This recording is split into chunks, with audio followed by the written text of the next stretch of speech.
aking makapangyarihang Esperanto. Gawin ang aking nais. Kerano, Gentra. Nagpadala ka ba ng dragon, mahal na Kera? Oo, anak ka. At tignan na lang natin ngayon kung paano nila kakalabanan ng dragon. Umanda kayo. Mukhang mapapalaban tayo.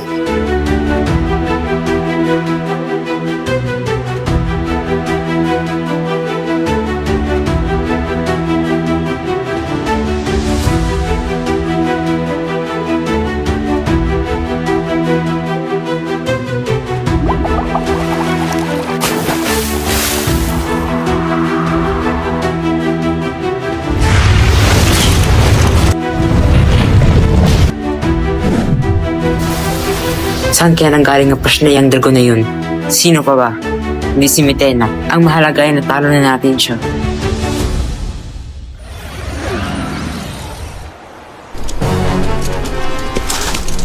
Mahal na Kera.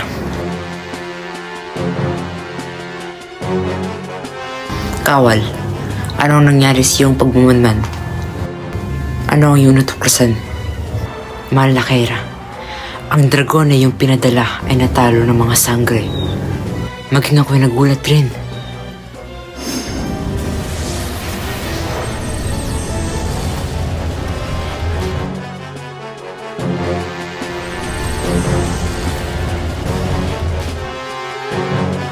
Ano?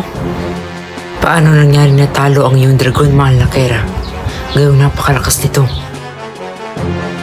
Hindi ko rin batid. Ginamit ko na ang buong kapangyarihan ng aking setro para maging malakas ang dragon na yun. Kerano, Gentra.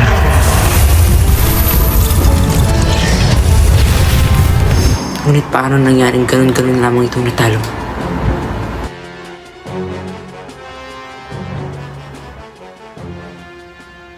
Tunay ngang napakamakapangyarihan ng mga brilyante, lalo na't kung kumpleto ang mga ito.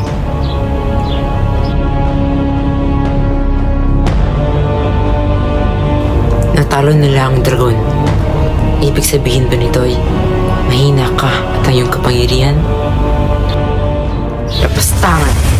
Wala kang karapatan sabihin ko ng ganyan. Hindi mahina ang aking Esperanto. At mas lalo naman ako.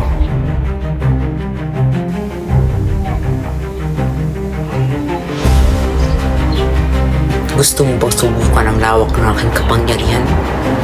Huwag. Huwag, mahal na Kera. Dahil lapastangan ka, eto ko sa'yo.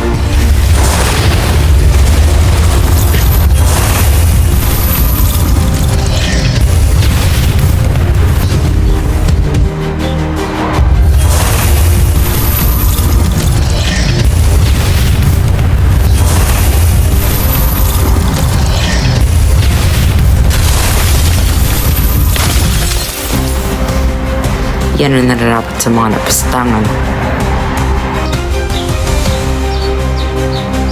Ngunit bakit hindi niyo ito gawin kay Dea, mahal na Kera? Gayong isa naman siyang taksil. Si Dea ay meron ng brilyante at meron ng sapat na kapangyarihan upang proteksyonan ang kanyang sarili. Kaya hindi ko siya basta-basta mong gamitin ang aking kapangyarihan.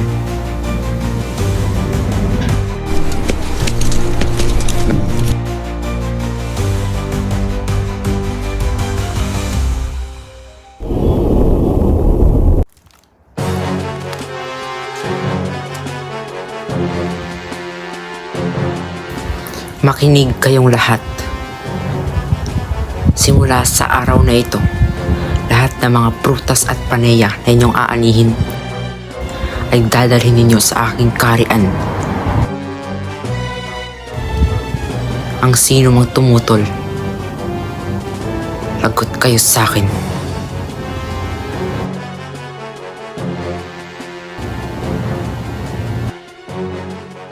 Susundin niyo ba ako o hindi?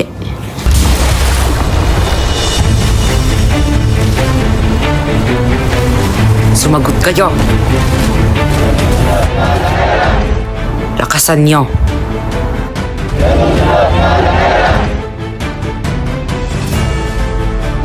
Mabuti.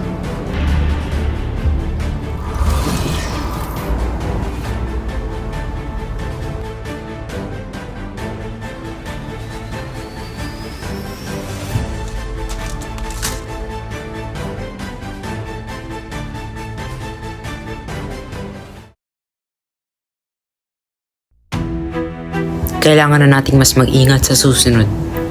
Dahil baka magpadala na naman ng dragon si Mitena. Hanggang kumpleto tayo at ang ating mga brilyante. Walang magtatangkang kumalaban sa atin. Ngunit kumpleto nga ba ang ating mga brilyante, Adamus? Anong ibig mo sabihin, Flamino? Teru, marahil hindi mo pa alam. Ngunit bukod sa ating mga brilyanteng hawak, ay meron pang isang brilyante na natatangi.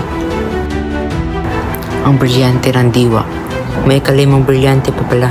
Ngunit sino naman ang mangangalaga ng brilyante ng diwa na ito? Ang brilyante ng diwa na mismo ang maghahanap ng sarili niyang tagapangalaga.